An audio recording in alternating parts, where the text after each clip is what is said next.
আসসালামু আলাইকুম everyone, welcome back to my new blog. আমার ফ্রম মাই প্যারাডাইস আপনাদের সাথে শেয়ার করব মোরগ পোলাও রেসিপি। তো চলেন শুরু করা যাক। এখানে আমি নিয়ে নিয়েছি পরিমাণ মতো মাংস, এরপরে দিয়ে দিয়েছি স্বাদ মতো লবণ, মরিচ আর গুঁড়া মরিচের মশলা, তেজপাতা আর দারচিনি, এলাচি, লং। এরপরে দিয়ে দিয়েছি বিরিয়ানির মশলা, এরপরে নিয়ে নিয়েছি বাদামের পেস্টও দিয়ে দিয়েছি, এরপরে দিয়ে দিয়েছি কাঁচা পেঁয়াজ, এরপরে দিয়ে দিয়েছি টক দই। এরপরে আমি আমার মাংসটাকে সুন্দর করে মেরিনেট করে নিয়েছি। ফার্স্টে আমি বিরিয়ানির মাংসটাকে একদম সুন্দর করে মেরিনেট করে নিয়েছি। এরপরে চলে যাচ্ছি হচ্ছে গিয়ে পোলাও রান্নার জন্য।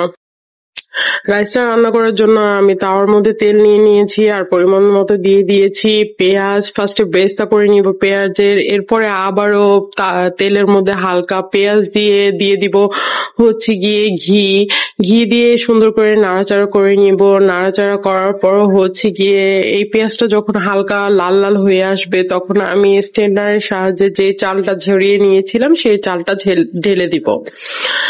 দেখতেই পাচ্ছেন আমি চালটা ঢেলে দিয়েছি। চালটাকে আমি ততক্ষণ পর্যন্ত রান্না করব যতক্ষণ পর্যন্ত চালটা আর কি ভাজা ভাজা না হয়ে যায়। এখানে আমি মেরিনেট করা মাংস 30 মিনিটস অলরেডি হয়ে গিয়েছে, তো আমি মাংসটাকেও পাশাপাশি বসিয়ে দিচ্ছি।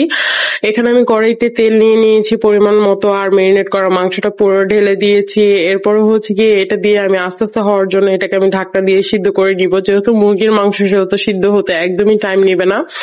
তো এর সাথে সাথে আমি আর কি বিরিয়ানিটা রান্না করে নিয়েছিলাম। আমার চাল মাছটা অলরেডি ভাজা ভাজা হয়ে গিয়েছে। এখানে আমি স্বাদ মতো একটু স্বাদের জন্য আর কি চিনি অ্যাড করেছি, সাথে পরিমাণ মতো দিয়ে দিয়েছি লবণ।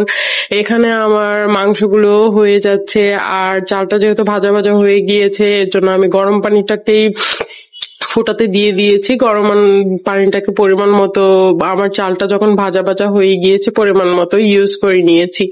এখানে আপনারা দেখতেই পাচ্ছেন আমার চালটাও একদম রেডি হয়ে গেছে, পানিটাও একদম শুকিয়ে গিয়েছে। প্রায় 30 মিনিটস পরে এটাকে আমি এখন দমে ছেড়ে দিব। আর আমার মেরিনেট করা মাংসটাও হয়ে গিয়েছে।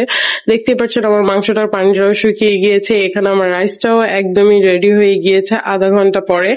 এরপরে হচ্ছে গিয়ে এখন হচ্ছে গিয়ে আমার রাইস আর মাংস হচ্ছে গিয়ে মিলানের পালা। তো এখানে আমি আস্তে আস্তে করে মাংস ঢেলে ঢেলে দিয়ে সুন্দর করে আমি রাইসের সাথে মিলিয়ে নিব। অ্যাকচুয়ালি এক একজন এক এক রকম রান্না করে, আপনারা চাইলে একসাথে দিয়েও রান্না করতে পারেন। তো আমি এভাবে রান্না করি একটু সৌন্দর্যের জন্য। এরপরে দিয়ে দিয়েছি বেরেস্তা।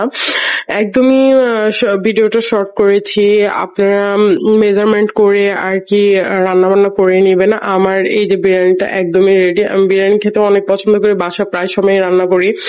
তো দেখতে পাচ্ছেন এই যে মিক্সিং করে একটু দমে রেখে দিবেন 40 মিনিটের মতো। এখন দেখেন আমার বিরিয়ানিটা একদমই রেডি, একদমই সুন্দর হয়েছে আলহামদুলিল্লাহ। সেদিন এত মজা হয়েছিল।